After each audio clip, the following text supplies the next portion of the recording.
Okay? Effective nga guys. Halimbawa,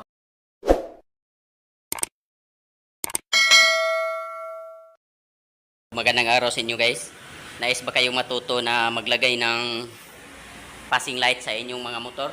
So turo ko sa inyo. Napakasimple lang yan guys. Ito lang gawin nyo guys.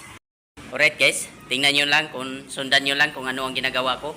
Ito guys, sa mini driving natin, mayroon tayong dalawang wire, di ba? High at saka low. Ayan. Kuhan ka lang dyan. Pili ka lang dyan kung saan ang lalagay mo. Meron akong ginajumper na wire. Ayan. Papunta ito ng silbato. Ayan guys. Tingnan nyo naman kung saan ko ilagay. Ayun, papunta ng silbato. Ayan, nakita nyo na yan. Nandyan siya nilagay ko. Tapos kung napansin nyo guys, meron tayong nilagay na diode. 10 amperes na diode yan guys. Ayan. Nakita nyo, 10 amperes. Halimbawa kung walang diode yan guys, pag nagbukas kayo ng ilaw, palaging tumutunog yung silbato nyo. Dapat lagyan nyo niyang diode para hindi bumalik yung kuryente. So yun guys. Ito, tingnan natin. Sa low tayo, naglagay ng ng mini driving light natin ng papuntang ayan, papuntang silbato. Ayan, napakasimple yan guys. So, yun. Tingnan natin kung effective ba. Sige, tingnan natin. Buksan natin. Ayan, magsisilbato tayo. Tingnan nyo lang guys ha. Okay. Effective nga guys. Halimbawa kung binuksan din natin. Tingnan natin. Tingnan nyo kung sasabay ba. Wala.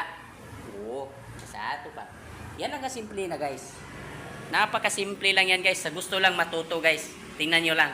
Panoodin nyo lang ng kaunti. Ayan. Siyempre, meron naman kayong driving light dyan.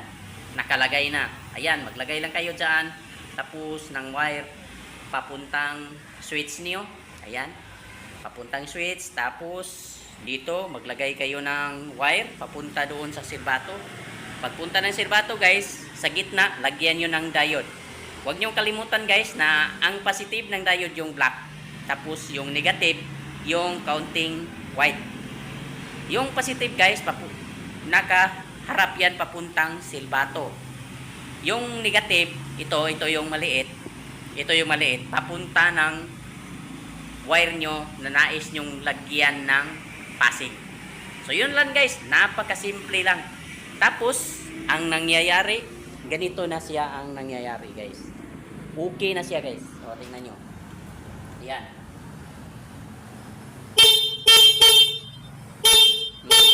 Tapos, binukbuksan natin. Wala. Diba? O ayan, nakailaw siya. Tapos magsisibato tayo. Ayan.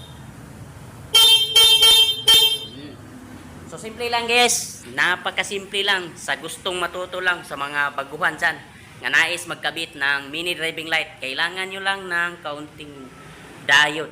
Yan, 10 amperes na diode guys. Yan lang oh, tingnan nyo yung wire. Napakasimple lang yan guys. Tutorial na napakasimpleng tutorial. Yon. So maraming salamat sa inyong panonood guys. Hanggang sa muli. Sana ay nakuha nyo ng kaunting kaalaman tong kaunti kong tutorial. Paano maglagay ng diode sa mini driving light na magkakaroon kayo ng passing light. Maraming salamat. Sana ay mag-subscribe kayo at follow sa aking channel. Kaya salamat guys. At maraming salamat.